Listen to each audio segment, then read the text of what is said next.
कुछ समय पहले हम आपके लिए टेक्नो कैमन 19 Pro 5G का अनबॉक्सिंग वीडियो लेकर आए थे। उम्मीद है ये वीडियो आपको काफ़ी पसंद आया होगा और अब हफ्तों तक इस स्मार्टफोन को इस्तेमाल करने के बाद हम तैयार हैं इसके रिव्यू के साथ और आपको बताएंगे कि आपके लिए ये स्मार्टफोन कैसा रहने वाला है।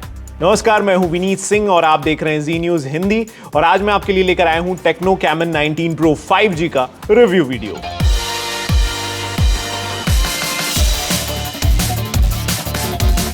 तो चलिए शुरू करते हैं रिव्यू और बात करते हैं स्मार्टफोन के ओवरऑल लुक और इसके डिजाइन की।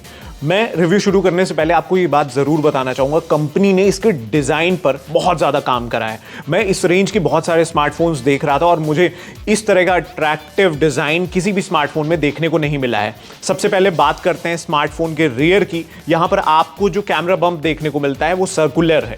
ये देखने में इतना ज्यादा अट्रैक्टिव है, कभी भी जब आप इसे खरीदने जाएंगे तो ये इसका सेंटर ऑफ अट्रैक्शन है। ये इतना स्टाइलिश नजर आता है कि कोई भी इसे पसंद कर लेगा आसानी से। इसी में कैमरा सेटअप ऑफर किया गया है।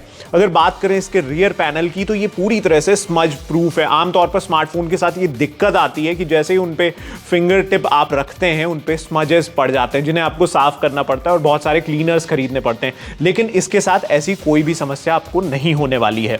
अगर बात करें इसके फ्रंट की तो यहां पर आपको एक पंच होल सेल्फी कैमरा देखने को मिल जाता है। इसका जो डिस्प्ले है मैं उसकी तारीफ करना चाहता हूं कि यहां पर bezel less display, bezel less design देखने को मिलेगा। अगर बात करें एजेस की तो ये पूरी तरह से फ्लैट है, मेटालिक है।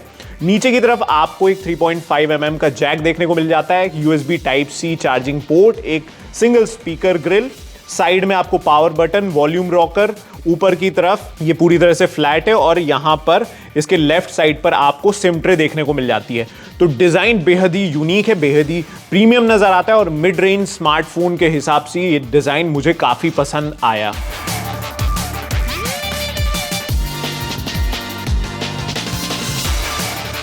अब बात करते हैं स्मार्टफोन के डिस्प्ले की, क्योंकि आजकल यूजर जब स्मार्टफोन खरीदने जाते हैं तो डिस्प्ले पर काफी ध्यान देते हैं और देखते हैं कि डिस्प्ले उनके हिसाब से है या नहीं है।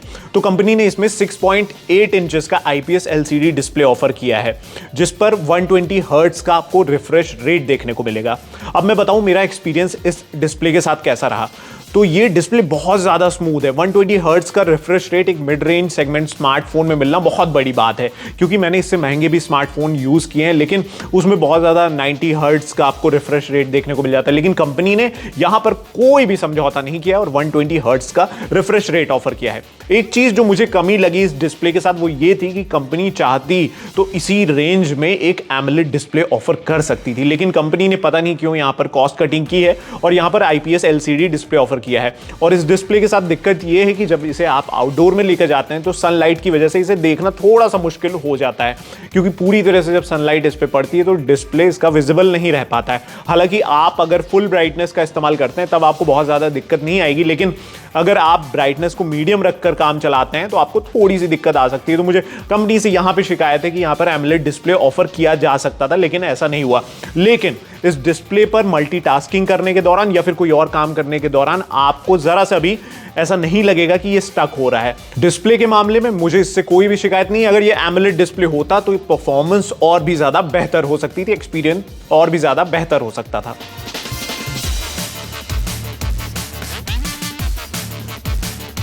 अब बात करते हैं स्मार्टफोन के कैमरा की। तो डिजाइन वाइज इस कैमरा का कोई जवाब नहीं है। आपको बता दें कि कंपनी ने इसके रियर में 64 मेगापिक्सल का प्राइमरी लेंस ऑफर किया है। इसके साथ 2+2 आपको लेंस देखने को मिल जाते हैं। अगर बात करें फ्रंट की तो यहां पर आपको 16 मेगापिक्सल का कैमरा लेंस देखने को मिल जाता है। बात की जाए फोटोग्राफी की तो मैंने बहुत सारे वीडियोस इसमें अटैच कर रखे हैं, आप देख सकते हैं। इसकी फोटोग्राफी लाजवाब है। खासतौर से अगर आप सनलाइट में फोटोग्राफी कर रहे हैं, वीडियोस बना रहे हैं तो आपको बहुत ज़्यादा मज़ा आने वाला है। लेकिन अगर आप नाइट मोड में कोशिश करेंगे कि बहुत अच्छी फोटोग्राफी की जाए तो यहाँ पर आपको दिक्कत होगी। अगर आप इससे नाइट मोड में प्रो लेवल की फोटोग्राफी एक्सपेक्ट कर रहे हैं तो यहाँ पर आपको समस्या होने वाली है। यहाँ पे थोड़ा सा आपको निराश भी होना पड़ेगा। तो मुझे लगता है कि अगर आप दिन में फोटोग्राफी करते हैं, यहाँ तक कि इवनिंग में भी अगर आप फोटोग्राफी करेंगे तो आपको अच्छे रिजल्ट्स मिलेंगे इस कैमरा के साथ। और यहां पर आपको इमेज स्टेबलाइजेशन भी देखने को मिल जाता है। बहुत ज्यादा नहीं है लेकिन थोड़ा बहुत ही है। ऐसे में अगर आप नाइट मोड में फोटोग्राफी करना चाहते हैं तो आपको थोड़ा सा निराश होना पड़ सकता है। अब बात आती है परफॉर्मेंस की, क्योंकि परफॉर्मेंस अगर अच्छी नहीं है तो महंगे से महंगा स्मार्टफोन यूजर के लिए बेकार साबित होता है। ऐसे में कंपनी ने इसमें बेहतरीन परफॉर्मेंस के लिए Dimensity 810 चिपसेट ऑफर किया है। ये बेहतरीन परफॉर्मेंस देता है। मैं पहली बार जब इसे मैंने यूज किया है स्मार्टफोन को, तो उस दौरान मुझे ऐसा लगा कि ये इस रेंज में एक बेहतरीन स्मार्टफोन है। आपको एक लैग फ्री एक्सपीरियंस मिलता है। जब आप हैवी गेम्स अपने स्मार्टफोन में चलाते हैं, आपको 1 मिनट के लिए भी ऐसा नहीं लगेगा कि ये स्मार्टफोन हैंगिंग इश्यूज फेस कर रहा है। मल्टीटास्किंग के दौरान इसकी परफॉर्मेंस बहुत अच्छी है। डिस्प्ले के साथ मुझे दिक्कत आई थी, लेकिन परफॉर्मेंस के साथ मुझे 1 मिनट के लिए भी कोई इशू नहीं आया। आमतौर पर मिड रेंज स्मार्टफोन्स के साथ ऐसा होता है कि यूजर जब इसे इस्तेमाल करते हैं तो उन्हें लगता है कि यार परफॉर्मेंस अच्छी नहीं होगी, और नहीं होती है। गेमिंग के दौरान, हैवी गेमिंग के दौरान, जब आप कॉम्बैट गेम खेलते हैं या फिर सिमुलेटर गेम्स खेलते हैं, तो उस दौरान परफॉर्मेंस इश्यूज आते हैं। ये बहुत सारे स्मार्टफोन्स के साथ देखा जा चुका है, लेकिन इस मिड रेंज स्मार्टफोन के साथ मुझे ऐसी कोई भी दिक्कत पेश नहीं आई है। तो परफॉर्मेंस के मामले में इसका कोई जवाब नहीं। अब आखिर में बात आती है बैटरी की। तो कंपनी ने इसमें 5000 mAh की बैटरी ऑफर की है। इसके साथ ही आपको 33 वॉट का फास्ट चार्ज सपोर्ट भी मिल जाता है। इस स्मार्टफोन के हिसाब से 5000 की बैटरी काफी अच्छा परफॉर्मेंस दे रही है। जब मैंने इसे इस्तेमाल किया तो नॉर्मल यूसेज पे ये तकरीबन 1.5 दिन तक चल जाता है, लेकिन अगर आप बहुत ज्यादा इसे यूज कर रहे हैं, बहुत ज्यादा इस पे वीडियोस देख रहे हैं, या फिर गेमिंग कर रहे हैं, मल्टीटास्किंग कर रहे हैं, या फिर नेट सर्फिंग कर रहे हैं, तो उस दौरान ये स्मार्टफोन तकरीबन 1 दिन तक आराम से चल जाता है। इसे चार्ज करने में भी ज्यादा समय नहीं लगता, क्योंकि इसमें फास्ट चार्ज सपोर्ट आपको देखने को मिल रहा है। तो कुल मिलाकर आपको इस स्मार्टफोन को बार बार चार्ज करने की जरूरत नहीं पड़ने वाली है। तो बैटरी और परफॉर्मेंस के मामले में यह स्मार्टफोन बहुत अच्छा है।